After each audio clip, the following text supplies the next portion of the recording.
Gravity Falls Grunkle fucking cross fiction, man. That sounds fucking hot.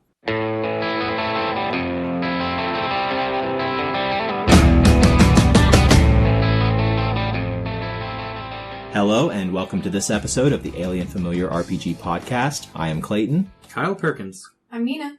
I'm Hayley. I'm Lanina. And before we get started about today's topic, which is the depiction of RPGs in pop culture and how they get them wrong, I want to go over a little bit of a preface about some of the subject matter that we're going to talk about on this episode. It's going to get real serious here. Listen up. Yes. Unfortunately, it's going to happen that we have to use the show, The Big Bang Theory, in a context in which we have to use the word jokes in the same sentence. Now, I want to make it clear to everybody who is listening that every time we do this, it is implied that we are using quotation marks around jokes, because all of the little nuances of the way that we speak or us doing the hand gestures doesn't always come through on the podcast. Much like the jokes on The Big Bang Theory. Yes. And if anybody has a problem with that, you can email us at alienfamiliarmedia@gmail.com, and we are on Facebook at facebook.com/alienfamiliar. You can email me at bazinga@bongbingburbingbotbong. Laugh track. Laugh track. I actually have a laugh track that I created for a particular episode, so I will throw that in. Oh, God. I was going to say, I will be providing the laugh track. It's me doing a laugh kind of like the Ricky Gervais laugh that was on that one YouTube clip where they spliced it into the Big Bang Theory. I don't like it. So we got together and we watched a lot of movies and TV show clips showing RPGs being played. We specifically stayed away from things that were based on role-playing games, like the Dungeons and Dragons cartoon from the mid-'80s, the 10 D&D, different series by my count. and several others like the Vampire the Masquerade series in the mid-'90s of Kindred the Embraced, and also the D&D movies. We cut those out because those didn't actually portray people playing the game. We stick to TV shows and movies that showed people actually playing this game. Whenever we started watching these, we tried to watch them in chronological order, starting with the first depiction that we were aware of. And unfortunately, I got the order slightly wrong. We watched Mazes and Monsters first, and then we watched the clip from E.T. Unfortunately, Mazes and Monsters came out 6 months after E.T. Oh, shit. Guys, let's cancel the podcast. Cancel the podcast. Got it. Before we watch all of them, guys. That will sound very weird where you touched the mic there. Well, I wanted it to sound like we were, like, packing up, like, shutting down. It's an audio bit. Yeah. It's a gag. I do wish we could have watched the Chick Track movie, because there are depictions of people playing the game. But a lot of us have either seen the movie or seen other depictions of, like reviews of the movie, stuff like that. And I think that we were a little pressed for time. Yes. If we wanted to talk about it, I would feel comfortable talking about that one, even though we did not watch it for this viewing party. Yeah, I'd be comfortable with talking about it. We're talking about the movie Dark Dungeons, made by Dead Gentleman Productions. This was a couple of years ago. It is now available on YouTube for anyone to watch. So there will be a link in the show notes to that. Let's go ahead and get started with just kind of, was there anything that anybody saw that was a common theme in the depiction of all of these different media? And before we go into that, let me go over the list of things that we did watch. We watched E.T., or we watched a clip from E.T. We watched the entirety of the made-for-TV movie Mazes and Monsters starring Tom Hanks.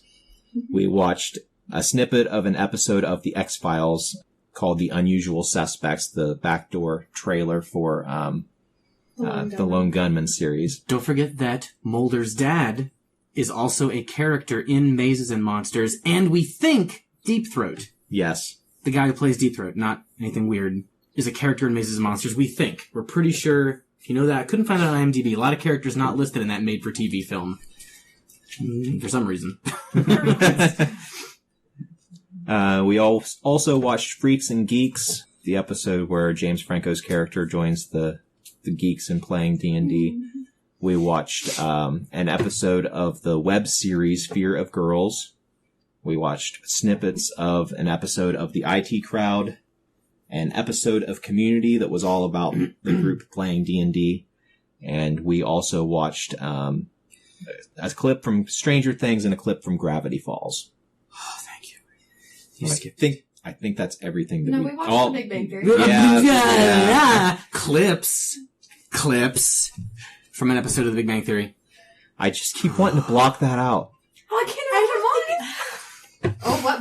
Whoa. Reel back. What were you going to say? No, nothing. There's a large period of time in my life, all 20 years of it actually, that I've lived with my parents, where every night we would watch The Big Bang Theory. It's just ingrained in me. That's the sound of me literally stabbing my own Me ears and and my eyes parents out. did too. My dad really enjoys it. My dad loves A lot of people that, like, my friends, My people parents I've dated, enjoy the relationships ended horribly because their parents watched The Big Bang Theory. I don't understand. I just don't quite understand. I literally saw my mom literally pee herself laughing from watching The Big Bang Theory, so it's close to Your my mother heart. urinated in her pants? There was a scene where they Hey, I want their to remind you that this woman listens to this podcast and you were just Hi, telling that Mom! story. I love you. To be fair, she would beat up anybody. Oh, wait, I know.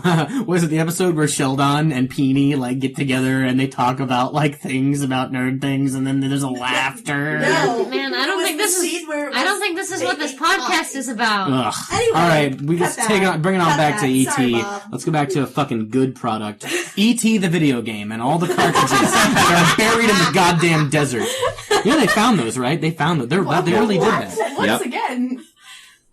E.T. E.T. You were talking about things that were commonly found. Oh, in I did have something Yes. real to say about that. Something that I found was very interesting was that the people that they depicted play these games were not only of the subculture minority, but specifically they were aware that they acted and presented themselves with like a lesser status than everybody else because they indulged in these sort of fantasy roles. And, Mhm. you know, it was really upsetting. Minus the Freaks and Geeks episode where I believe that including that clip in that script, it was about talking about like anybody can play this game. It can be really fun for anybody, whether you're a freak or a geek. Only I'm gonna disagree with you. I don't think anybody in these depictions considers themselves lesser. Mm-hmm. Like, they might be part of a subculture that they recognize, but a subculture could be just a niche group for anything. I don't think anybody in any of these shows thinks that they are lesser because they play D&D. They might recognize, oh man, I'm not, as popular as I wish I were, but it's not like they're thinking of themselves as a lesser specimen because of the game. Can I perchance rephrase? I think it's written that way because instead of laughing with them along on this journey, we're laughing at them because they're playing out these fantasies. I agree with that. That the most of the jokes. Ooh. Did you hear the quote marks there? The jokes. I The- saw a journey go through those eyes of yours.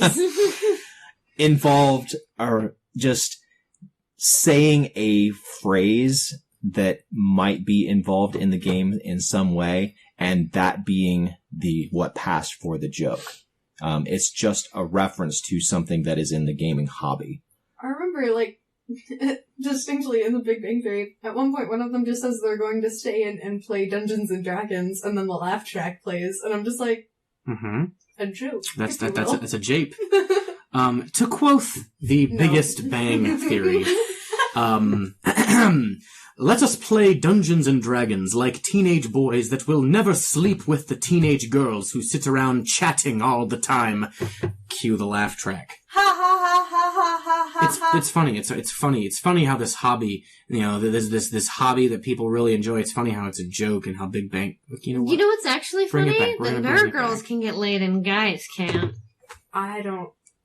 That was heavy sarcasm. All that was. I'm gonna take it away from Big Bang Theory. Thank God. Again. Another trend I noticed, I agree with what we're saying about how in everything it is depicted that, like, these people playing the game are part of some subculture that is shit on. However, another thing I noticed is that a lot of people who play D&D in the things we watched have some sort of, if not trauma, then at least struggle that they're working through.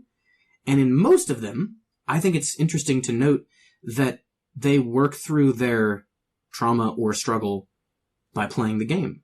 No. And I noticed that was maybe only made fun of in Fear of Girls. The rest of them, it was a pretty positive depiction, even Mazes and Monsters.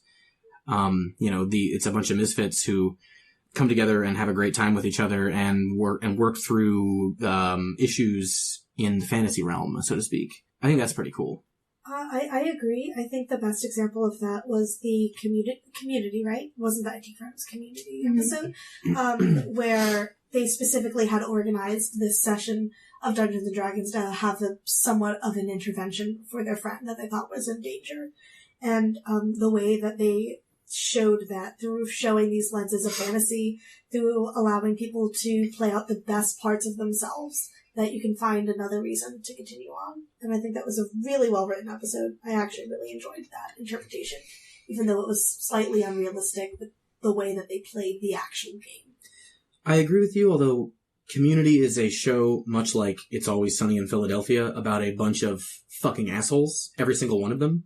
And it's even said that, Jeff, who organizes the intervention, was the one who coined the name Fat Neil. Yeah. The kid who was feeling suicidal because he got made fun of for being fat. I agree with you. It was depicted like, hey, let's get involved in this hobby that Fat Neil plays and help him out. I think Stranger Things might be an example of a group of people throughout the whole series. Try not to give spoilers here because it's fairly fresh. I mean, honestly, if you haven't seen Stranger Things at this point, just fucking watch it. But the whole series, they kind of deal with this, like, they're missing a member of their group. They can't fight the Demogorgon without a member of their group. And they're all, sort of like picked on in some way or another. Most of them anyway. Okay. I think the Stranger Things arc is really interesting to the trauma thing because when they first put this, so spoilery, I'm so sorry. When they first play the game in the first episode, you see the Will is so much more anxious about, like, playing his character the way he wants to. And then by the end of it, that very last scene, you see he does the thing that they wanted him to do, and it was all very cute. And, it was, a very long-winded, metaphor for overcoming trauma that didn't actually involve, his trauma that you see in the show.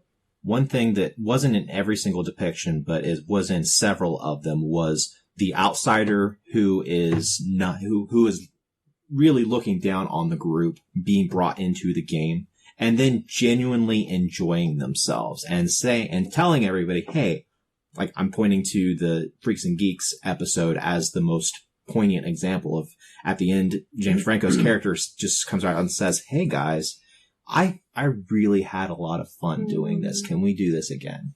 And that's definitely, for a hobby, that's definitely what we need to see more of, is seeing that it's not just a bunch of fat nerds sitting around in a basement farting and making jokes about how about the hot elven chick that is in the game. Drinking Mountain Dew, eating Doritos. Exactly. And that exact depiction is exactly why I wanted to do this episode.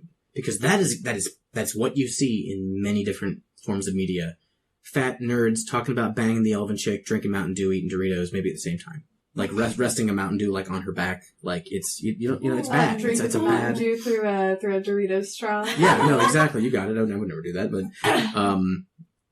that's exactly why I wanted to do this episode. Well, the only one that I really saw that exact depiction was the piece of satire, which was Fear of Girls, that you had brought in. Mm-hmm. I would argue that Community is satire as well in some ways, but Fear of Girls is definitely the whole thing is a satire about D&D. Well, no, I'm talking about that specific image of basement dwelling. Oh, I see. Yeah, that's true. They're more antisocial than Fat Neil. Yeah, and then the more mainstream ones like Big Bang Theory, they're more subtle ways of making fun of the people who play these Big Bang Theory's many things. Subtle. It's when compared to Fear of Girls. Nope, even not. I'm still going to disagree with that one. I think there's more depth in Fear of Girls, a made-for-free YouTube series that came out in 2005, than there is in the entire critically acclaimed Big Boring Beery. Bing bong, bing bong. I'm gonna keep calling it that too. Fuck that show. Alright, let's go back. Let's take it back. Take it back now, y'all. Charlie Brown. To E.T. What's everyone's thoughts on the depiction in E.T.? I thought it was cute. Like they were kiddos playing D&D, making fun of each other, being young teen boys. It's not cute. Young teen boys are mean to each other. But throughout all of my notes that I wrote about all these things, I honestly had the least to say about E.T. It was a very short clip. It's like short a minute and a half at most. But also it felt one of the most realistic. They were talking over each other. My only note was, children are smoking, where are their moms? That was my only note. It had nothing to Right. do In with 2017, kids are vaping. yeah. Well, what I'm saying is that they were having fun, they were being rowdy, it looked very disorganized, lots of snacks. Like, yep, that's my Thursday night, that's my Sunday night. That real great ordering food interaction, which Yeah. we do every single week. I also think that the mom interaction was very on point. Yeah. Like, what's this game? How do you win? Precious. I thought it was a really neutral and realistic depiction of D&D. Like, they weren't like, look at these nerds, but they also Did you just read off my notes? No. I have neutral, realistic portrayal of D&D. We also- Wait, I'm sorry. Was I just accused of cheating in a podcast? We also talked about this yesterday. Oh, so you just y'all just took my ideas. Well, here's the only note I have. The pizza delivery driver drove a Volkswagen Rabbit, and they had a Volkswagen Rabbit in Mazes and Monsters. So that was a popular car of the 80s. Mic drop. I'm pretty sure one of the characters on Freaks and Geeks also drove it, because that was set in the same time. Perfect. I'm gonna propose that Kyle Perkins gets kicked out of this podcast. Yeah, okay, I'm gonna start my own podcast about the Volkswagen Rabbit. All in favor of voting Kyle off the island? Say aye. Abstain. Sorry, Kyle. Okay, my thoughts about E.T. It was a fairly neutral, realistic portrayal of D&D. I have a couple of choice quotes. One piggybacks off what you just said. The mom asks about the game, how do you win? Exact quote, there's no winning, it's like life. I liked that. It was cute. It's cute, it's dark, it's great. Also, we'll have to ask Steve. He's the game master. He has maps and power. So, That's pretty good. Good stuff. Also, if they were referring to the game of life, they're very wrong. If they were referring to the life of life, question mark. There's no winning in life. There's only death. Isn't that winning? No. Ah! You reach a good old age and you've successfully had many dogs. That's the Or only cats. time. Ducks. You don't win or lose in life. Life is just delaying how long it takes for you to lose and die. So if you don't die, do you lose? No, Wait. if you don't die, you win, and nobody has won yet. Jordan That Fan we is know. dead. I know of. Looking at Keanu Reeves. We know you. And So- everyone is immortal until it's proven otherwise. I'm saying. So life is like one giant tower defense game. Eventually you're going to lose, but along the way you'll have a lot of microtransactions. Yes, that's exactly what I'm saying. Wow. Okay. Cool. Let's move on to Mazes and Monsters. Yo. And I want to preface that with my favorite quote out of everything that we watched in our research. Mazes and Monsters is a fantasy role-playing game in which players create imaginary characters. These characters are then plunged into a fantasy world of imagined terrors. The point of the game is to amass a fortune without being killed. It's kind of a psychodrama, you might say, where these people deal with problems in their lives by acting them out. I mean, I think the only falsehood in that is the point of the game is to amass a large fortune. Everything else kind of tracks. Well, see, here's the thing. That felt so on the nose. I felt very personally attacked when that reporter said that. Because it's true, but that's not why we all come here. We don't come here and be like, you know what? I have a lot of daddy issues. Let me make a nymph about this. You did that, though. I did. Like, you did that, though. Multiple times. No. Can But we that's- can we I'm getting back retract to the and thing. remove daddy issues? No. But my point being is that we don't go in thinking about, here are some, well, oftentimes, at least, we don't go in and be like, I have a lot of deep issued problems about these thing or that thing. You go in wanting to make cool stories, and perhaps you learn a little bit about yourself on the way. But it feels like using Dungeons and Dragons specifically as a coping mechanism is kind of what they were getting at, and rather than focusing on the gameplay, the movie was specifically talking about how to deal with trauma. Okay, I started playing Dungeons and Dragons because I had severe social anxiety and I thought it would help. Did it? Yeah? Yay! So, like, it tracks. was gonna say, like, if people do that, like, that's their choice. It's not meant to be used as that. It was meant to be a game, but, like, you know, to each their I'm own. sorry, How are to you do Harry things. Gygax? I hope it didn't Yeah. come off as saying like you shouldn't, Fairy because you Gygax. should, absolutely should. Play games for whatever reason you want to, but also do find I started playing D&D so I could amass a fortune in friendship without being killed. One thing about Mazes and Monsters is they explicitly state that the players are playing the game in order to work through their real life problems. And the players state that too. Yes. They talk about it all the damn time in that movie. And that is not really why people play games, period. People play the games to get together and have people come to sit around a table and play games in order to have a social interaction. Anytime you have a group of people being social, yes, there are going to be issues that come up and there are going to be issues that resolve, because that's what people fucking do. That's why humans are social animals. To say that this game is what they're playing in order to work through these problems is missing the point that people getting together are going to work through problems. It's not the point of the game. Mm-hmm. I agree with everything you said. I do think that there is a specific, I don't know, like, games are a really good tool for therapy. They're a great tool for therapy. Like, back when I, wanted to be a game designer way back in 1887, that was something I wanted to study. I was going to go to grad school to study games, rhetorically. Anyway, point is, that's not the reason people play the game, but I think that some people might, and I do think that D&D and other fantasy game situations are a great way for someone to work through some shit. But it doesn't have to, like, that's not the reason people play the game. Right. I agree with you. Yeah. And I admit that I have made characters to work through, to take on an issue that I have been tackling in real life. It's never been a situation where my character has had the exact same issue that I'm working through. And so I'm going to vicariously through my character work through the exact situation that I am doing.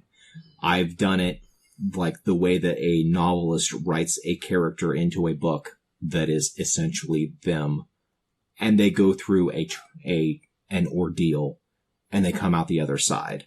I still don't view it as the purpose of the game is to work through these problems, which is what was presented in the movie. Yeah. I think it could be a purpose, not the purpose. And ultimately, that was my thoughts on Mazes and Monsters, is that it was a show about trauma. It's a show about dealing with some unresolved issues. Tom Hanks had some problems. Like, the show didn't even need to be about D&D, in my opinion.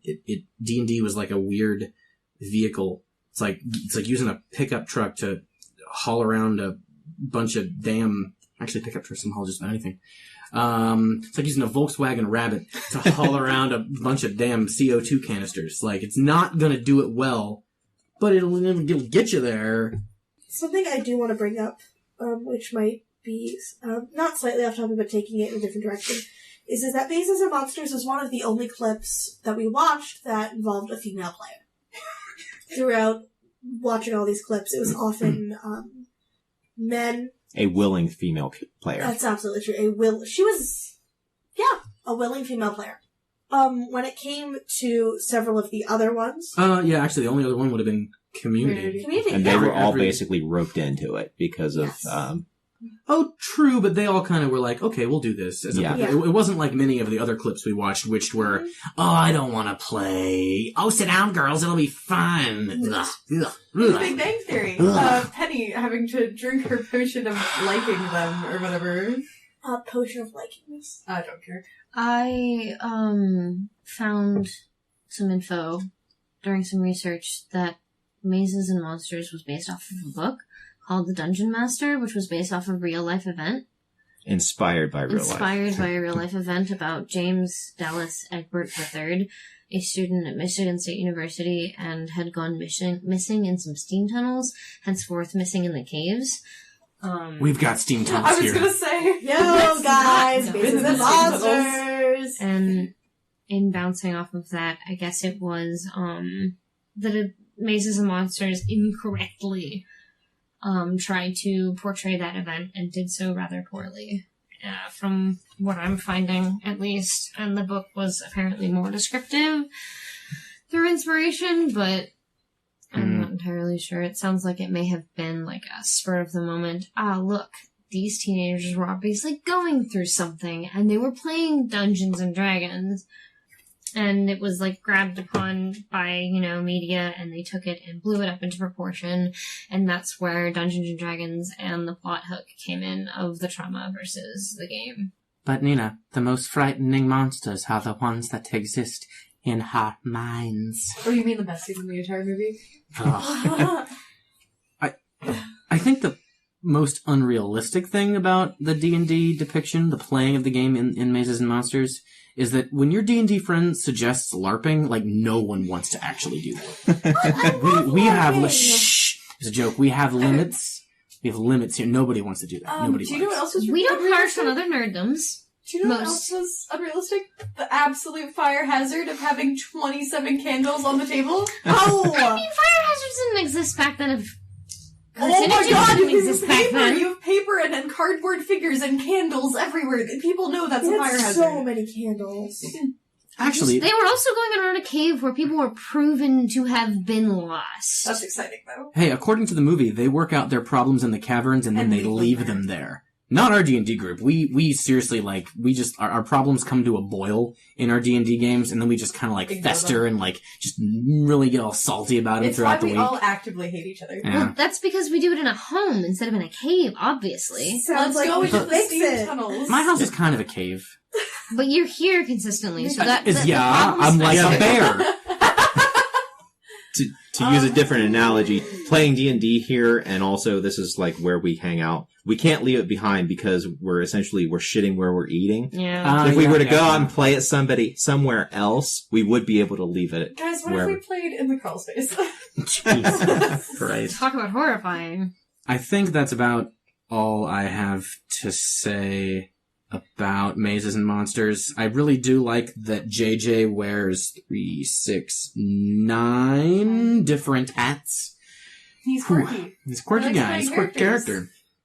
Before we do move on, I do want to go back to the point about female character, because I never got that. Oh yeah, bring it on, Yeah, bring it on sorry. home, bring it on home. Guys, yeah, so the fact that this was really one of the only portrayals of a willing female participant, specifically it felt like she was only included as a romantic interest, and then in the other clips where they didn't have female players, whenever they did have someone playing a female character or interacting with a female character, it was always through a sexual lens or an over-sexualized portrayal. Do you guys have any thoughts about that specifically? I know that we have more female-identified people here. I've never had a girl in my D&D game. What are you talking about? I don't know what that voice was supposed to be, but I did not like it, and I do not want you to do it again. I loved it. What was that? What are you quoting? What's that from? It was supposed to be Sheldon. Oh, that Oh, wait, I'm going to take back my criticism. You needed to end that with Bazinga. was perfect. Babs Pinky. Barney. Babs. So, I am not gonna speak because I'm not a girl. I have a thought, but I'm gonna let y'all speak first. Never mind. I was particularly peeved both at every portrayal of a girl in each of these things except for Mazes and Monsters. Particularly The Big Bang Theory, because love it. how do I roll a dice? I have no idea. But again, in, what was it? Fear of Girls, I was just like, they're trying to portray girls and then make it seem okay that they're like getting physical with each other because they're, do you not remember that? It was, Yeah. it pushed me really over the edge. And then in Community where they were trying to force a sexual interaction between one character and the GM, or else they would get no further. It was as if, though it was at first between a male and a male, but it was uncomfortable for them to do it. And so then the female took over as playing a male. What was his name? Henry the Well-Endowed. Henry the Well-Endowed. I'm not entirely concerned about that one. It was not as bad, but I just thought the forcing of the sexual implication, like with her playing it instead of with the forcing the sexual implications on like a female character in the game instead of it. They also, in the Big Bang Theory, there's a clip that we didn't watch. It's from the same episode when the girls want to go to Vegas, but they can't, so they end up playing D&D with the boys. Sheldon's character in the game, and oh god, Amy, I almost called her Blossom, but that's a different show. Amy's character, everybody forces them to have sex because they're not a physical couple yet, and they feel really uncomfortable when it stops the game. And then later on in the episode, they end up do their characters, not their characters, but their characters. But anyway, there's a lot of implications that whenever we have a female character in a thing, she obviously is only there for a sexual role. And you know that's something that really bothers me, even though I tend to play over sexualized characters. But that's your choice. That's my choice. And I feel like these NPCs, or the way that these DMs write these extra female characters and interact with them, is not indicative of actual characters and actual people. Not to mention in like the two most generalized, like best, like Stranger Things and E.T., they portrayed them the best, and the only female reaction at all was the mothers being like, "Oh, are you having fun with those games? These I don't understand." Does Eleven play D&D with them in Stranger Things ever? No. She doesn't get a chance, but I think she'd be really great. I agree. just fucking force the game masters D20s to always roll ones. Yeah. With her mind. But then again, in E.T., there's really not a lot of female presence anyway, other than the little girl, but... Yeah. Well, I mean, I don't think it's... I wish in those clips they would have included female players, but the ones that didn't include them didn't bother me as much because they didn't mention them. For example, in the IT crowd, the whole joke was that it's, gay to play D&D, quoting them, not myself. And then they're like, "Oh, you're going to be playing a lady, and you have to use a high voice. You're going to be a fairy. Isn't it going to be fun?" And it felt so rude and off-putting for the people who are... I'm going to jump in to defend the IT crowd here. That's what the IT crowd does. It creates characters that are stereotypes. And in that situation, you had 3 business-suited marketing jocks from the upper floors coming down to the IT basement to play with some characters that are socially awkward throughout most of the series, but never homophobic, never anything like that to my knowledge. I've watched most of the show, and I although it is still a show and it is using that depiction, it is using it to show, look at these douchebag normies from the upper floors in their suits coming down and really hating on this game we enjoy. I'd be more willing to believe that if the laugh track wasn't a part of the IT crowd. Okay, you can't... the IT crowd doesn't need a laugh track. No, I'm just saying that the way the laugh track was framed was making a joke of, like, that it was gay and these characters were gay. But, because they're like, "Oh, it's gay." Like, no, it's not. It's just like, "You're gonna be a fairy. You're gonna be Esmeralda the gypsy lady." And it's, it felt like I was laughing at them. I would definitely agree with you. But much like your views on the IT crowd, the laugh track ruined it. There needs to be a version of the IT crowd where they cut out the laugh track. It's also hard to do that and not make it pretty sexist and or homophobic in any way. Like, even if it is portraying a character, it is still portraying those characters to the viewer's eyes, and there's still going to be a lot of people that will listen to them and then take that and then use that. Yeah. Well, that's a whole different topic. Yeah, I'm not going to get into portraying your characters as douchebags if they would be douchebags. But Annie Schwa, we were talking about Community before. And they had a pretty good diverse cast of characters. They had a pretty diverse interest in the game. There was specifically, when we were watching a joke, there's one character, they get ambushed by a bunch of trolls. They're like, "But why are we being ambushed by trolls? I want to talk to them." Like, that's the most me thing I've ever seen on TV. And I felt very related to. I wanted to ask what your thoughts were on Annie, who is, and I was thinking about this, Abed and Annie end up being the ones who roleplay out the sex. And it does make everyone else very uncomfortable, which, as we've talked about before on this podcast, that is a big no-no. Like, Yeah. if your entire group is into role-playing sex acts, go for it. If someone's not, don't fucking do it. Yeah. Yes, I want to clarify. You said if everyone in the group is okay with it, go for it. If someone is not, don't. Yeah, no, I don't care if it's just one person, like, don't do it. But anyway, they do that, and it's Abed and Annie. And for the sake of that show, those are two characters that are, like, very awkward. Abed is a strange, bird-like human, and and Annie is the, like, how would you describe her? Like, repressed good girl in high school who is now in college, and, like, people are always trying to get her to let loose sort of character. And so, of course, to viewers, regular viewers of Community, it's a funny thing to have the two of them do that and not Jeff, the big playboy. But I wanted to ask your thoughts on Annie choosing to do that act. That group in general, the GM was willing to do whatever he wanted. He had no care about any of his players whatsoever. It was strictly like, oh, this is what's happening, this is what's gonna happen. End of story. Like, somebody was outright being bullied, he could have very easily, taken the power away from the person being a complete dick, and yet he's just like, oh no, you're succeeding!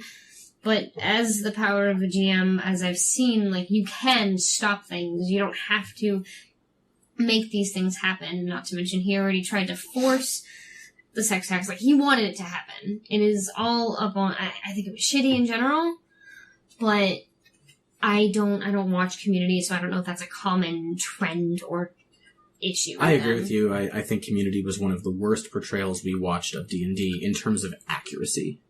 I have a question about your question. I have not seen any Community outside of that episode. Is that the first time you see Annie being comfortable with anything like that? Oh, jeez, I don't know. Oh, yeah, sorry. I've watched maybe like a dozen or less, like 10 to 15, somewhere in that range, episodes. Nobody else has watched the show? Nobody else? No, I don't know any of the characters' names. About this. Have you watched the show? I asked, no, it's a Question. Okay, you finish your question, Have you but I watched have the show? a statement about the quote. Have you watched the show? I watched an entire 3 other episodes. Okay, well then, about as much as me. It's hard to answer your question, I'm gonna get things wrong. To my knowledge, what's his name? Troy, right? Yeah. Troy and Abed in the morning, the football player. I think it's Troy. Troy.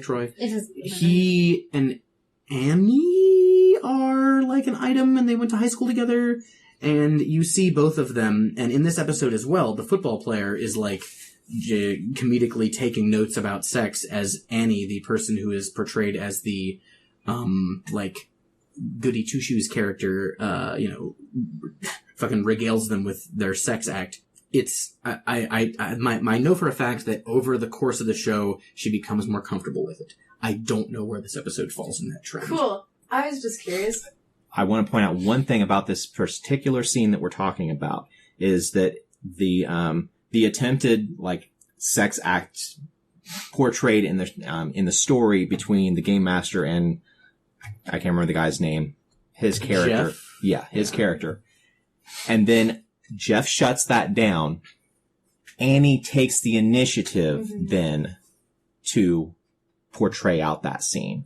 And that is more accurate with how I've seen women want that sort of situation to be played out. They don't want to have the situation forced upon them, but if they're good with it, it can play Things would out. have been very different if Abed would have been like, the person wants to have sex, Annie, with your character.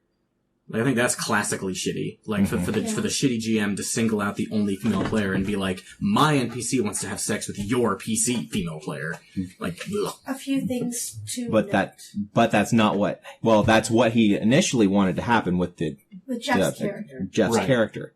But then the other player with a male character chose to have that interaction. Right. However, Haley, what are your here's my thoughts? problem with this. The fact that the DM said if one character is not going to have the sex act, then we're not going to get any further, so somebody has to do it. And Annie, out of frustration for wanting to continue the game, decided to step up and do this thing. So therefore I felt like it's not really like a character choice. It's like, I just really want to play the rest of this game, so I guess we can get through this. And because of who they are as a character, who's, like, very smart, has, like, probably, like, done with, like, lists, like, knows how to have step-for-step plans, goes about this in such like, okay, we're going to do this, then this, then this, then this, and very matter-of-factly. There's no, like, in character, like, oh yeah, we're actually, like, into this, we're not playing this. It's literally like, this. We fall back into bed, and I hold her for an acceptable amount of time. Do we get our Pegasus? Okay, let's move on. But when you see, I think it's really interesting, because Annie, the entire time, she does take the initiative, and she doesn't look uncomfortable, and she actually seems to be having fun when she's describing it. Like, you don't hear it, but, like, you see her.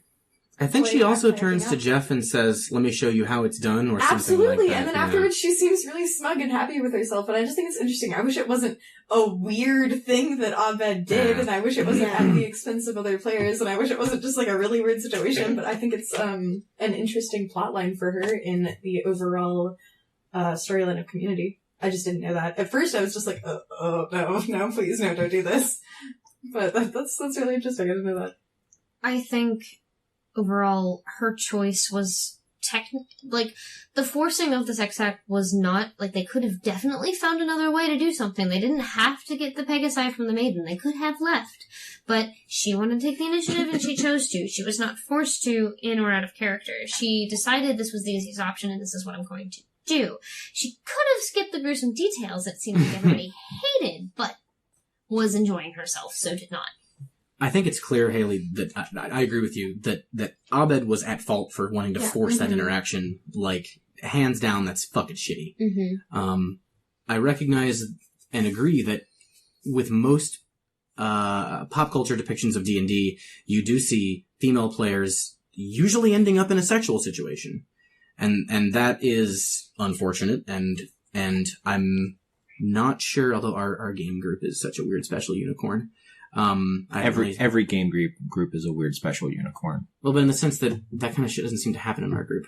Doesn't really happen in all groups, though. I know a bunch of groups that never did it. Well, popular media would certainly make you think that it happens in every group where there's a female player. In the last 4 years of my D&D, I've never once seen or been in an RPG game where text was roleplayed. So last week, my friends, we did a one-shot, and there was a scenario that it did come up. And we did a quick roll to see how that experience went, but that was the extent of it. And everybody was okay. It's like, we're going to do this. Cool.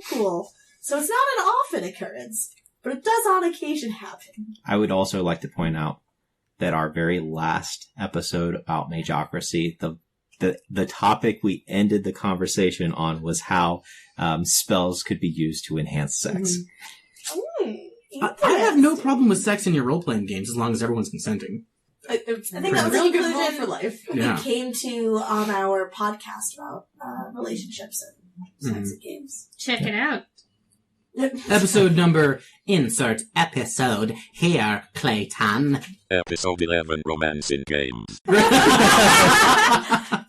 I would assume that was just like the podcast becoming self-aware and speaking to you. Let's move on and talk about the Lone Gunman. It was a short clip. Like where they were betting. Yeah. They were gambling using D&D in some way, trying to wager in order the next roll to determine what sort of magical item he was going to get. Guys, let's start doing that. I want more gambling in my D&D. It started out because it wanted you to think it wanted the audience to think they were playing poker or something. Yeah, but then it's just like, camera pull back, medium shot, a table filled with minis and too many dice. They're playing Dungeons and Dragons. Filled to the brim with dice and minis. As much as I love X-Files and the Lone Gunman spinoff, it was way too buzzwordy. Like, someone actually voicing out loud, unironically, come on, natural 20. Oh, wait, you've never done that? No. And wait, like, the table was piled with dice and minis. So, like, you couldn't put down a fucking character sheet. Character sheets shouldn't be on the table. They should be in our hearts. Have you learned nothing? How would you draw your over-sexualized characters on your heart? You'd have to cut it out and grab a pen and draw it on there, and then you'd be dead, Hayley! I mean, for honest context, Hayley draws every character she has like an oversexed 12-year-old boy would. But you were wrong. Also, Hayley draws on every character sheet, so of course we can't have them in our hearts because you would have no canvas upon which to paint your art. It's true. Anybody else have anything else to say about the Lone Gunman? I think the joke about it is the perception shift. or the seriousness that people play poker is also the seriousness that can be played with D&D. But my only other note was glasses for days. And I felt like they were checking off every stereotype to get in the joke as quick as they could so they can move on with the actual story of the episode. I just like watching the dweebs have fun, which is like also also how I refer to our friend group. I just like watching these dweebs have fun. Moving on to Freaks and Geeks, is that right? Yeah. Yay, my favorite one. Freaks and Geeks was actually really good. I enjoyed that one a lot. It was cute. I thought the representation of the stereotypical nerd was as every other media does it, but... I mean, but that's kind of the point of Freaks and Geeks, if I'm not mistaken. I also think that Freaks and Geeks had the most realistic, character creation and, playing of the actual game. I really liked how they listed off different races and character types. I felt like no other game did that, or no other show.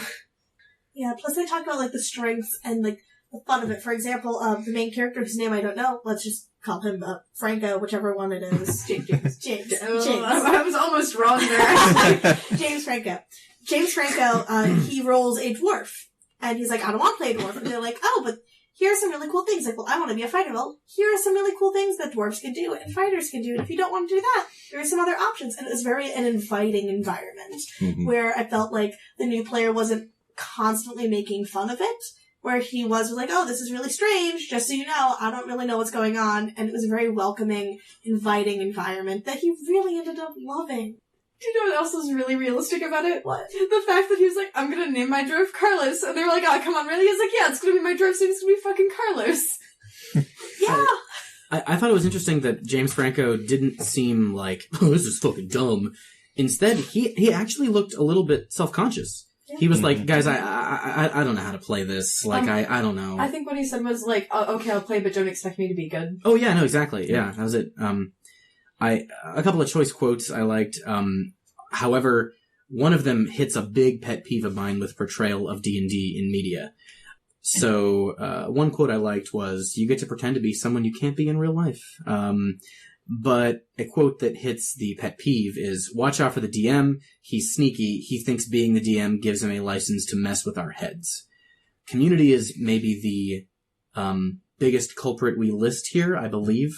But I do not like... And in trying to get players, new people who have never done this before, new players to join us in games, more times than I can count on both of my hands and my feet, if they were prehensile, people always say, I don't want to play D&D. That's that game where, the DM just makes stuff up and, tries to fuck with you. No, that's false. The DM in popular media, they always make it seem like the DM is this, egomaniacal god, who will throw a fucking deathly gazebo at you just to kill you. It's not that at all. I mean, we've talked about this before. It's a collective fantasy. The DM is there to facilitate player fun. And it's often just gotten very wrong in popular media. Yes. That said, despite that being a direct quote from the Freaks and Geeks episode, it was a really great portrayal of the social interaction of D&D players. And what the game master then immediately said after the character said that about keeping an eye out for him is, I don't remember the exact quote, but it's essentially, it wouldn't be a good story if I didn't throw these challenges at you. Mm-hmm. And I feel like that's one of the areas where none of the other representations, well, except for probably Stranger Things, where the game master is there to facilitate the fun of the players. Stranger Things and Freaks and Geeks were the only ones that actually showed that aspect of being a game master. Yeah. In the other depictions, it was either the game master is a dick, or because they are so beholden to the story that is in front of them, either whether it's a story they created or whether it's a published novel, or they're just an egotistical maniac with power. There is a recommendation I would like to make to viewers. This specifically talks about LARPs, but they talked about the power of the GM and how they interact with story and players. It's this web series. It's online on YouTube for free. It's called LARPs. It's on Geek and Sundry. It's 2 seasons, and they show the struggles of being a DM and struggling with players and all of these different stereotypes against them, which I think is really good if you're interested in finding a more positive portrayal of that. I highly recommend it. I really love this episode of Freaking the Geeks. I thought it was really cute. I think it was really cute how, and sweet how they noticed that James Franco, the character of James Franco, if you will, James Franco, played by James Franco, was nervous, and they got him role-playing, and they kind of made way and let him, like, be a pretty main part of the story. I think I remember, like, at the end, he does, like, the main thing and saves the princess or whatever the story was. I thought that was nice. That was how I was forced into D&D with the Mars thing. Yeah. Congratulations on finishing your first D&D campaign Oh, after 8 hours. God. Who could do a campaign in a night? Stranger Things did the same thing, though. Yeah. That's That probably was- like the last session. Like, I didn't think No, that- it was like a 10-hour session. Yeah. It was Stranger Yeah. Things did say they session. played Both- 10 hours, which... Both, okay. in the first episode and the last episode, they play D&D, and they both say that wasn't a session, that was a campaign that they had just Yeah. played that day. That's A crazy. mistake by the writers, I'm Yeah. sure, who have never played No, D&D. If somebody played- I used to sit down and play games for 10 or 12 hours. No, but I'm calling it a campaign instead of a session. I would call it, yeah. I've played 8 hours. If somebody played 5 2-hour sessions of a game, I might call that a campaign. Mm-hmm. You know, like, I think it's just that it's all, like, in one night. That's a little strange. Like the Sunless Sea one shot we did with Laura. Would you consider that a campaign? Because we did a session and then we waited the next day to finish it. No, I mean, I would consider that a 2-shot, but I'm a dickhead. There was one thing I wanted to point out of the whole GM thing that I feel like we didn't touch on with Mazes and Monsters is how hard both of those GMs worked for their players. Like, one of them just set up the caverns and made things and created, like, this big world for them outside of it. And the other one, like, created the map and, like, the world there. Even if it wasn't, like, the best, they weren't portrayed as evil or bad or egomaniac from what I can remember. But they were shown as, like, dedicated for making a good time for their friends. Yeah. And I thought that was, like, a good thing. Mm-hmm. We also forgot to mention that the GM in Mazes and Monsters is called the Maze Controller, which shortens to MC. I want to live in the universe where D&D is Eminem and the DM is called the MC. That's fucking awesome. I always wanted to be a dope MC. Oh. Ain't nobody got rhymes like these. No. Alright, let's move on to, Fear of Girls. Fear of Girls. This was hard for me to get through because I know it was satire, but it still made my skin crawl, and I don't know if that was good of the show or bad of the show. Like, it just made my skin crawl. Do you watch? Me angry. Do you watch shows like It's Always Sunny? Not at all. Okay, there are shows where the characters are just meant to be unlikable, and Yeah, this is that's certainly just not one my of them. Have you read Catcher in the Rye? Oh my god, I hate that book with a burning. Well, there you go. But I've read Catcher in the Rye and I enjoyed it, but I hated Holden Free- Caulfield is meant to be disliked. I do dislike him. He's an asshole. But I didn't like how heavy the satire was. It just felt like teasing, like hardcore, just awful and bad. I'm not a big fan of satire anyway, just because it could be somebody writing about it, calling it satire, literally making fun of these people, and we would never know. Yeah. I agree that could be a way to have your shitty opinion put out there and be like, guys, it's just satire. But I have seen more of this series and the rest of you haven't. Unless I'm wrong. No, please, enlighten us. I love the way you said It's it. been since it came out, but I have watched the whole series. Huh, I was wrong. Well, it's happened a few times before. This show does have little in-jokes that make it definitely satire where, like, D&D players created the show. They're not just making fun of us.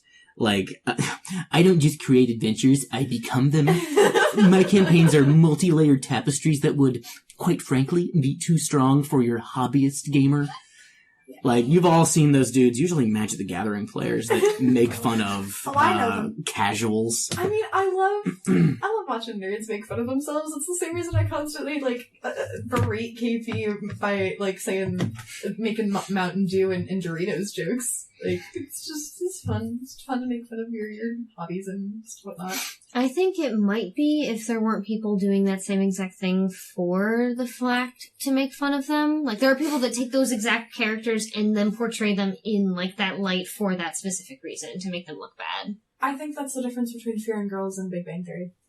Bing Bong Theory, let's call it what it is. And Let me make my point. that's the problem. Somebody that likes Big Bang Theory will look at Fear of Girls and enjoy it too.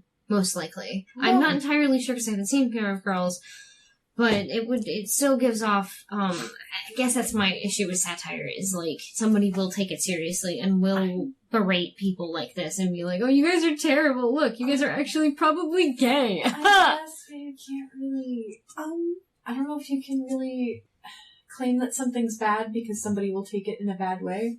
I don't know if that's I don't know if it's fair to say that Fear of Girls is like harmful simply because someone will take it as like the truth rather than satire. Like I don't know if I agree with that. So then, like I don't know, that feels, I don't know how to. That feels like what I'm trying to completely say. bouncing off of the fact that people don't like Big Bang Theory for that reason, but do like Fear of Girls for that reason. Well, Because it's labeled as satire, it makes it okay. I was hesitant to even have Fear of Girls be a part of this, just because it's not. I don't really consider that to really be mainstream pulp culture, and that's where That's most of the fair. other things we watched came from. Mm-hmm. This is, especially when this came out 12 years ago, this was very niche pop culture. Like, geeks were the ones who were going to find this and watch this. It was Like, if D&D. if my parents watched the episode of, what'd you call it? The bottle. Bing Bong Theory. Yeah. Of that. And then immediately after watched this web series, Fear of Girls, they would not have been able to tell any difference. They wouldn't have picked up, it wouldn't have been satire to them. But I think that the point is slightly different because it is directed toward geeks, made by geeks, whereas Big Bang Theory is made by, it's pulp culture. It's put out toward the masses, because it's on NBC at prime time. I think that the distinction there with it being satire and therefore to be taken in a different light is a little bit stronger of an argument for that, rather than, because you can't really equate it to the Big Bang Theory, because Big Bang Theory is designed to be pop culture.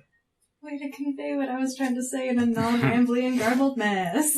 So, what about this? Like, there are people that exist like that, though, that feel that way about D&D, and it's basically geeks making fun of, like, more geeks. It's like the theory or whatever that I've heard of like, no matter what, there's always going to be a geekier geek. Mm-hmm. And it makes fun of them, which is their lives are being turned into satire, which is ultimately still harmful. Like internalized geek misogyny? No, please no. Anybody who puts down hobbyist gamers deserves to be made fun of. I kind of agree. Like, the people in Fear of Girls are not functioning. They're also they're making fun of other geeks in their own Yeah, way. Of like- being like hobbyist gamers are terrible. And Yeah. They're making fun of the elitist mentality that Yeah, goes exactly. into geekdom. Like, the people in that show are elitist, they are rude, they're not good people. And it's not a show that is, like, poking fun at someone who is socially awkward and, like, possibly on the autism spectrum. It is a show that is poking fun at elitist asshole gamers. I felt that. Something that kind of like irked me, and this is a personal thing, it made me align myself with the people that said D&D is Satan's game and it's a pagan phase. I related to those characters, and I never want to feel like that ever again. But I just think it's very interesting how it paired those two extremes, from the elitist assholes who think that they're better than everybody else but are actually awful, to the people who refuse to even accept the idea that this is just a game that's a lot of fun, that people enjoy, and it's not Satan. Yeah, the series, or the Fear of Girls, went out of its way in that instance, and with all the characters, to portray every single character who appears in that as some sort of an extreme. Yeah. There is no everyday character like there is supposed to be on The Big Bang Theory. Which is, is that a good transition to talk about the Big Theory? Because I have a lot of it. Oh my god, we're actually going to talk about it and not just kind of like... Theoretically, next is the IT crowd, right? Yeah. I know we've kind of already touched most of our thoughts I think there. we've touched on it pretty much everything. The only one quote I have that I really like, because I actually use this to describe the game to players who have never played a pen and paper role-playing game before is that it's, quote, like a computer game, but uses the most powerful processor known to man. Your mind. I like that. I think you said I thought you were something like that to me, and then I was like, I don't play computer games. Jesus. I thought you were going to quote, "Our dragon's gay." Oh, God damn it. Alright. Bong, bang, bing-bo. Let's talk about it. Let's talk about bajingas and peonies. So in the Big Bang Theory, something that bothers me about the structure of this episode is that the first half is split off into two sections, where the girls in the group, Penny, Amy, and Bernadette, are getting really excited about their trip to Vegas, and they're listing off all of the things that they're going to do. They're going to go throw underwear at Garth Brooks. They're going to go to the spa. Yes. No, just no, please don't. And then it's intertwined through editing, the shots of the boys getting really excited about the times that they're going to stay at home and play D&D. And they pair these two excitements together about these girls really excited for their trip to Vegas to these guys really excited to play D&D. And the joke is that these girls are doing something with their lives, and the punchline is that they're just as excited about Vegas, about something so tiny and insignificant. And I think it's really disrespectful to people who love D&D, because I get that excited every time I get to play a role-playing game. I love D&D. I don't know. I feel like doing something with your life is not going to Vegas, but that's just my personal opinion.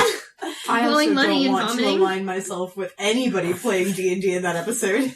Yeah, let's talk about what the writers of Bing Bing Bang think D&D players sound like. And I quote, quote Sheldor, I got a new 7-piece set of polyhedral dice. Love that new dice smell. Quote Floppy Hairman, I got a new 30th level warrior that will lay waste. Holds up a mini like it's a game of Mage Knight where the mini is your character. I've never played D&D with girls before, says one of them. Says one of the females. Oh, don't worry, sweetie, no one has. I don't like this. I have to go research. So was that a the counter salacious now. crumb That laugh? was. You heard it. We have it on recording. Clayton, play it back for us. No, we're not. Please We're don't. gonna I just keep hate moving you. forward. One, I get excited over new dice. Two, Not like that, though. Not like that. no, but I know I people do. that, not specifically like that, but buy new dice specifically for characters. Two, I have had a mini replicated off of a character of mine. But that's not what I'm getting at. That's just a problem. The issue is that this show is trying to make it seem as if that mini is the third, like, I went to the store and I bought a new 30th level warrior. Look at this, look at him. It's a 30th level warrior. I bought him and I'm excited to play him. Or, oh boy, let me tell you about my new dice, says someone, maybe realistically. Let me show you my new dice, says someone, perhaps more realistically. Oh, Nina, I bought a new 7-piece set of polyhedral dice. No one says I that. think my issue with that is that the continuous portrayal of Sheldon being it's making fun of people on the autism spectrum, and it makes me really uncomfortable. That's just That's wrong. my issue with everything Sheldon has ever done in his entire life. Also, in the episode, they fucking roll a die, and some of the girls is like, oh, looks like we're gonna be gambling in Vegas anyway. Can I win some money? No, you win experience points. Take 3 XP. They For rolling. but the gambling thing was compared to at least 2 other shows that we watched. Mm-hmm. But my point is that in this piece of shit garbage show, it's all wrong. Like, they're literally like one of the characters gains experience because they rolled. I disagree. They rolled to kill something and then they killed it. And that's what they got the experience from. Can I give you They didn't do that, though, Haley. But they did. They I took rolled the insane die. notes. They did. They rolled the die to attack the monster. Penny attacked the monster. Succeeded. She succeeded, and that's what she got. From, They whoa, didn't what did roll I win? damage or They anything, didn't roll you're right. damage. She just killed it. Now I have a challenge for one whole Kyle Perkins. What? Can you think of anything good from that episode? Absolutely Can you not. try? Can you no, try? Just not one. a single good thing, and I'm being entirely serious. Oh my god. Not a single good thing about that show. That's It's all fine. wrong. It's all terrible. It's garbage. It's trash. You ever played in a game, Clayton, where as soon as you kill a monster, the DM tells you how many experience you earn from killing that one monster right there in the game and does that for everything you kill in the game? I can tell you that Dungeons and Dragons 2nd Edition had warriors. They got a special bonus to the experience that they got based on the hit die of the monster that they killed. Rogues got a bonus experience based on the amount of gold that they stole. Wizards got bonus experience points based on casting a spell. Just casting a spell gave them bonus experience really points. Tedious. Yes. God, I hate that show. I don't remember what priests got the bonus experience for. It's been too long. Praying. People. So, the reason that I think that clip is really important to talk about is the fact that the punchline of the show is that they are playing D&D. And the whole joke is that these girls are the normal side, the girls that don't want anything to do with this. And it's a really uncomfortable situation because it takes away the fun that is supposed to be had in those kind of settings. Although I do think Monolith is a not awful DM. He has funny voices. Can I ask a plot point question? Yes. That's quite possibly a plot hole that only exists in the Big Bang Theory Yes. clip. Why did the girls stay around and play? Because They were asked to. I remember that. But they all They're all hated it. dating Like, each other. Yeah. The quote ugly one got fondled at the airport and punched the TSA agent. No. but why did they stay and play with the group of guys when they could have just gone over to the apartment Because and done that something? show can't afford to build two It was sets. their significant others, and it was like definitely like, go come and spend time with your significant others while they do their hobby. Why am I defending the show? Is the main question here? Or maybe they tried it for like a hot sec and thought about leaving and had fun because it looked No, like that was not what happened. well, I disagree. Throughout the rest of the show, we see them try things. Penny gets into role-playing games online, which is interesting. I have a question Answer. for Hayley, our resident Big Bang Theory expert. Oh which is God, gonna refer to you please! from now on in my entire life. I'm ignoring it. Oh God, what is the question? At the end of the episode, because we didn't watch all of it, think, fuck. Did any of the girls be like, oh my God, it was kind of fun? We never truly see the rest of the girls' reaction because the game stops abruptly after Amy leaves because she feels pressure to do a fantasy sex act. Right. The show ends with Amy and Sheldon sitting on the bed, and Amy's like, I feel like I could do this if it's just you and me and we're not in the presence of the game. And so we see them role-playing, they're rolling the game and they're having fun, and it looks like the whole joke of Amy and Sheldon's relationship, which I don't think is quite funny, I think they're really sweet, is that they're both very socially awkward, they're not comfortable, very physical, and this game helps them discover that they could do this, at least in a fantasy sense. And that's where the show ends. So yes, in a technical sense, Amy does have a lot of fun, and they do bring it up several times throughout the show that they did share that intimate moment together. However, throughout the other episodes where they do D&D, it's mostly about Sheldon getting over his neuroses about not being in power at all times, his fear of Santa, which is weird. And the girls only play D&D one other time, but that's not the focus of the episode. I didn't expect to get such an in-depth answer from you. I love my parents and I love spending time with them, and they watch a lot of Big Bang Theory. Okay, cool. I know episodes individually, it's upsetting. Bazingle! Laugh track. Anybody else have anything to say about this piece of fucking dumpster fire trash shit? I would just Floating want you around stop in the- being such a fucking Goddamn. goblin. I would agree with Nina there. I refuse. Stranger Things. Stranger Things! Yay! Guys, it comes out on Friday. Oh, I'm so excited. Oh yeah, Stranger Things Series 2, hot dog. Sponsor us. I think is pretty freaking accurate. I think the level of excitement for the kids in the game was really important to me. Cute. Yeah, like they really got into it, and they even like just were yelling at each other. They were getting really excited, and they're like all into it, of creating their characters, and they even like thought and had an argument about how the game should go or how it shouldn't go, etc., etc. I've seen that happen at this exact table that we're sitting at. The rules argument was definitely one of the more realistic parts of Stranger Things. Oh. Also, when it comes to kids playing games of many sort, video games I'm thinking more specifically, but tabletop RPGs works, it builds really great analysis skills. Like, 11 uses the game board to explain the upside down to the kids Well, you're later right. in the show. Yeah. Although I feel like its representation of killing a boss monster with just fireballs is... Oh my God, they're children. I know. Oh my God, they're literal children. How old are these kids supposed to be? What, 10? I don't actually know. Ish. Cute. Adorable. Perfect. I love that show. I love this depiction of D&D. I love those children. My god. I really liked when he was asking for feedback when the main character kid whose name I forget, Mike, asks like, "What'd you guys think?" And they have all these questions. They're like, "What about the flowers in the temple? And what about the blah blah blah? What about the blah blah blah blah?" And he's just like, "Guys, I just made those up for flavor, but like those hooked the players." And that always seems to ring true in games that I play. I think it shows good improvisational DM skills on his part.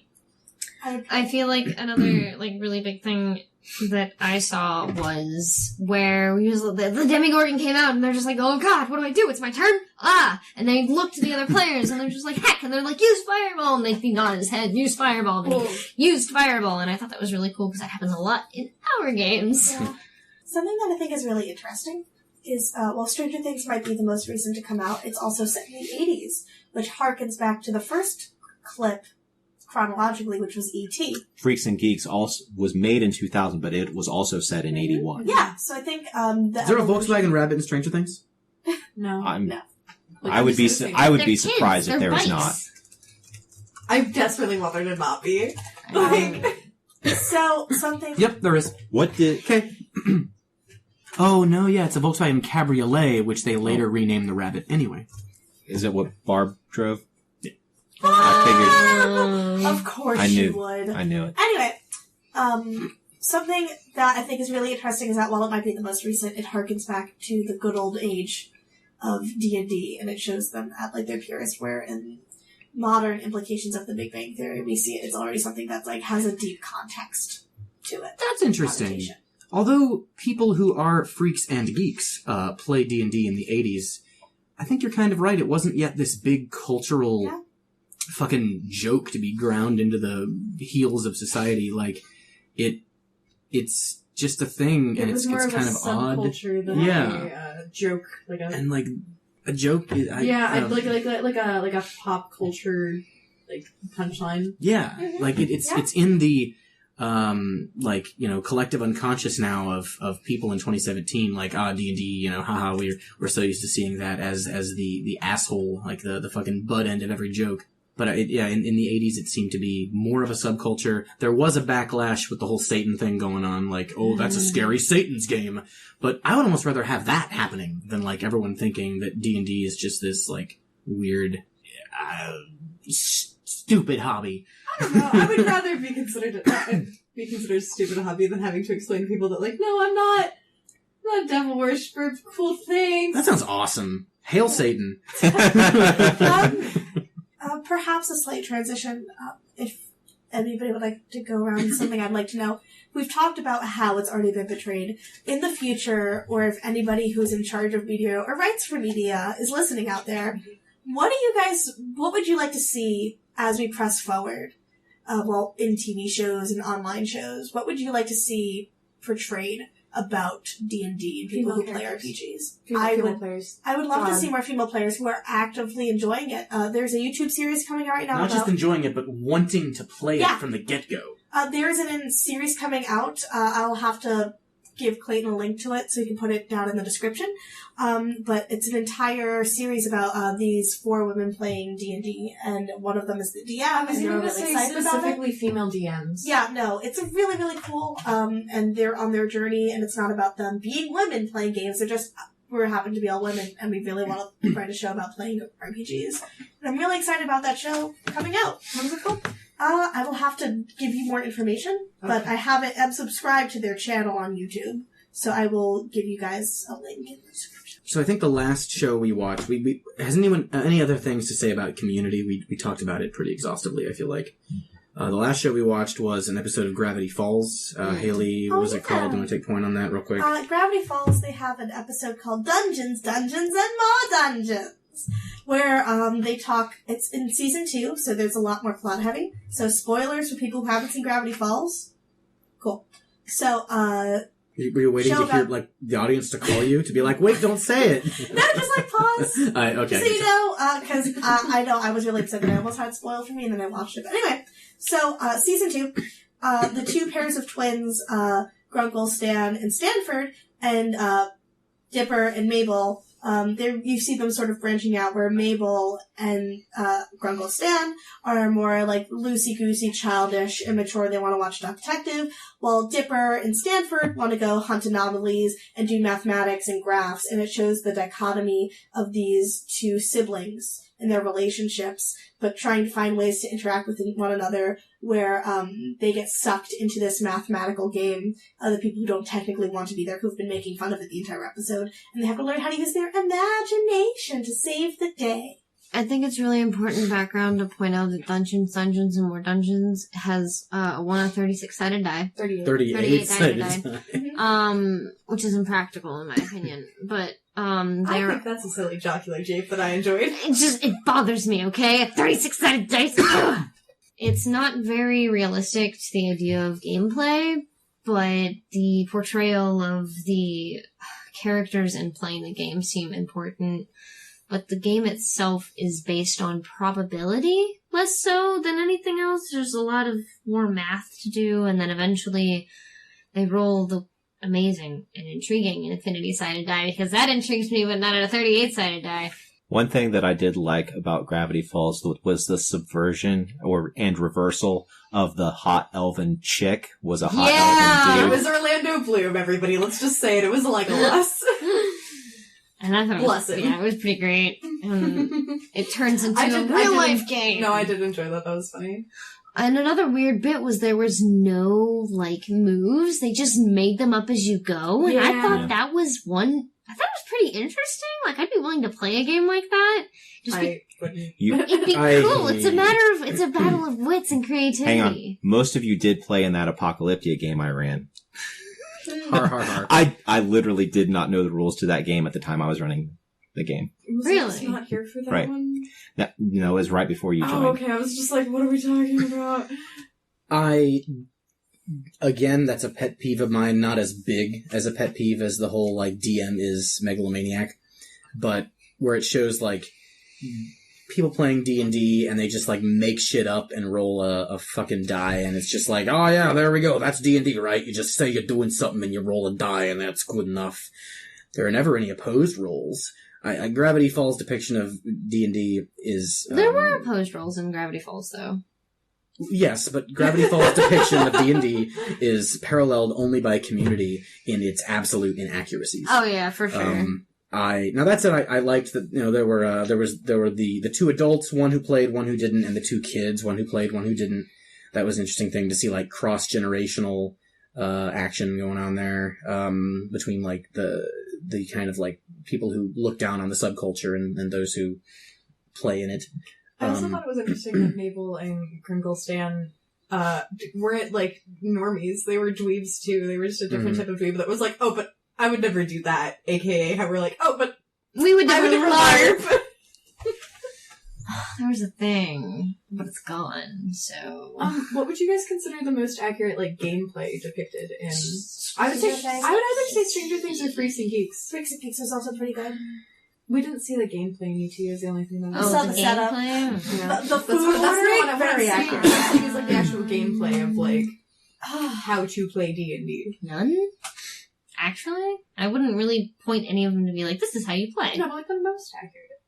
Because I would say Freaks and Geeks or Stranger Things were just really... Yeah, considering the somewhat depth they went into for character creation in Freaks and Geeks, and then in Stranger Things, we do see people being kind of tactical with the spells they use, and again, like Nina said, someone being oh god, here it is, what do I do? Looks around the table, do the thing, okay, I'll do the thing. That's pretty realistic, I guess. Actually, What's up? You're gonna say X-Files was the most accurate, right? I'm trying to remember if they rolled to hit and then roll for damage in Fear of Girls. I don't remember. Oh god. I so blocked Fear of Girls out from this all of a sudden.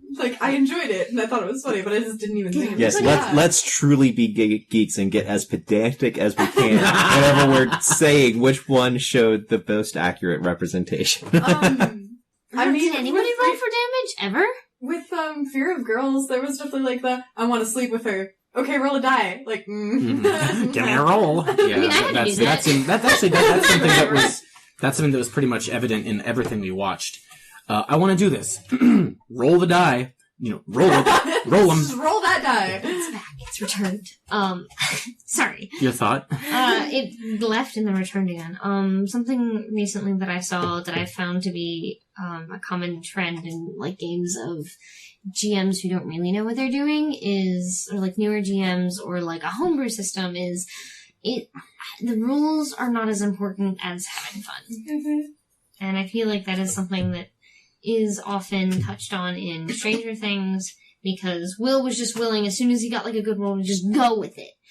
Whether or not he would have defeated it, he may have just been trying to cheer his friend up. But I feel like even if we're not being super, because even if you get too rules heavy, like a lot of people will stop having fun. You don't. The clip space. Yeah. Sorry. You don't need to have a roll when you're walking across a field. And they go out of their way in Community to say, and then the group rolled to see if they could walk across the field, and then they walked across the field. You don't have to do that. I've had that done before, and But you don't have to do that. No, but the reason that my GM has usually done it would be like, roll just to make sure you didn't get a nat 1, so nothing stupid happens, nothing fun. Because you nat 1, shit's gonna be fun. I guess. Mundane tasks, you don't need to do that. You don't need to do that. And I think a lot of shows overuse, mundane task, give me a roll. I think the closest that I would say that happens is like, make a perception roll. Like, just, something's gonna happen. Fair enough. In one of my favorite games, it's a newer GM, but she would always have us roll us to climb this mountain because one of our friends just could not pass a fortitude check for his life. So Climbing's a skill? Not even climbing. Like, it was a mountain with a path. Failed every time, and it was just now and then it was a meme, and we were having a great time. We're like, will you actually pass? And even though he buffed his fortitude stack, he never did it. Well, every time I have to climb the stairs to your apartment, I absolutely have to make a stamina roll, and Really? I fail it half the Every time time. the stairs here, I have to make a dexterity roll. Wait, man. But I think it can be fun in the right situation. Every time, no. Yeah. Like, roll to sit down. Exactly. Like, roll to get out of your chair. Jesus Christ. You not one chair fucking breaks everywhere, and everybody laughs at you.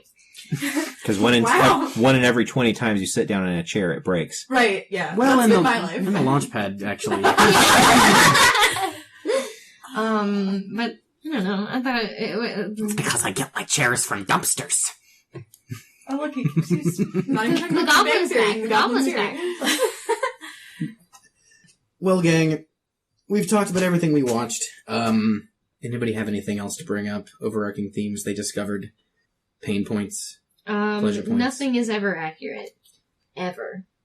Like, actually accurate. If you really want to learn how to play D&D, like, listen to an actual play podcast, or even...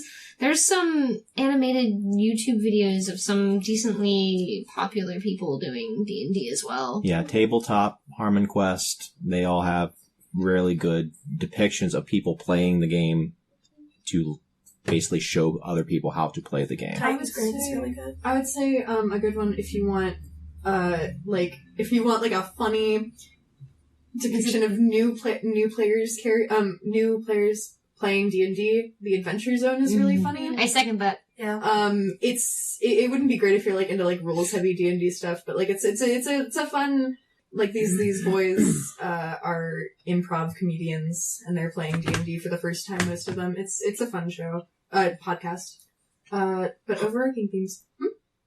I really want to see girls and women depicted as people. Like, that's all I want. Like, just a woman that acts like a person would be really nice, you know? You gotta go a bit higher I keep thinking than about that. it. I keep thinking about it. Like, I hate it so much. I can't, like, I already have brought up LARPs, but it reminded me a lot of Mazes and Monsters, where it felt like the whole point of that was to deal with people's trauma, whereas LARPs is a short series about people who really want to play this game, but throughout that realize that they might have some problems they have to deal with.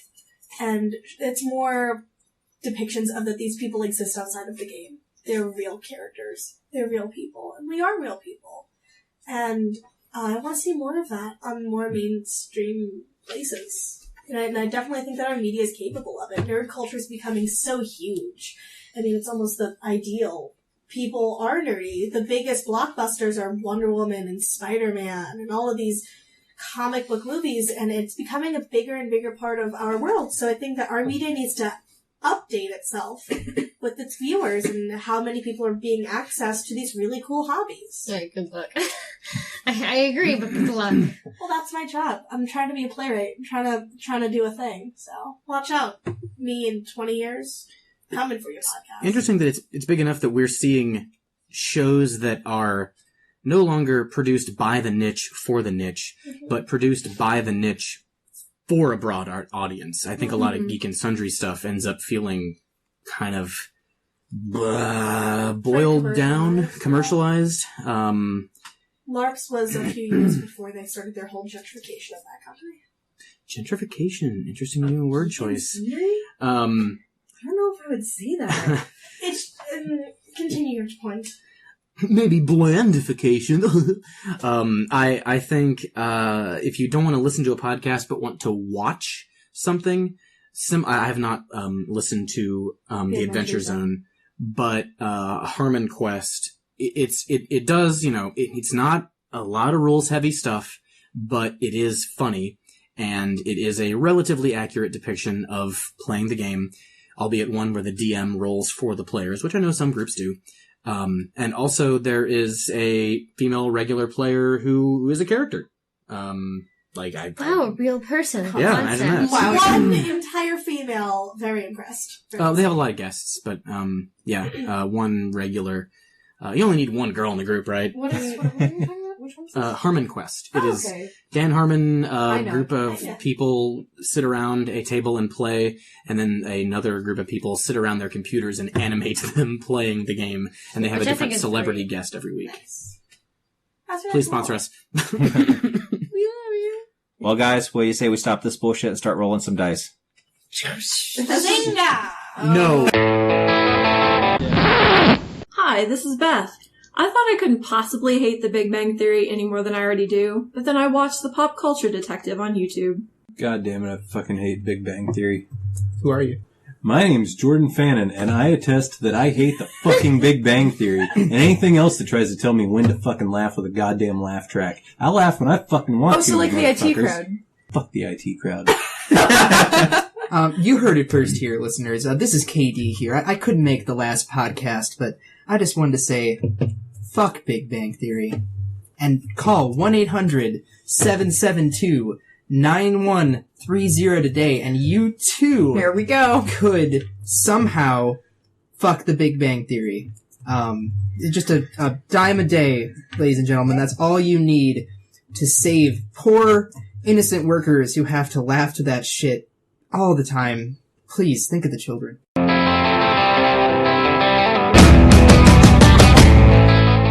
This has been a production of Alien Familiar Media. You can find past episodes and more at alienfamiliar.com. You can email us at alienfamiliarmedia@gmail.com. This production is protected under a Creative Commons non-commercial attribution, no derivatives license. Music for this episode is Suburban Outlaw by Forget the Whale and can be found at freemusicarchive.org.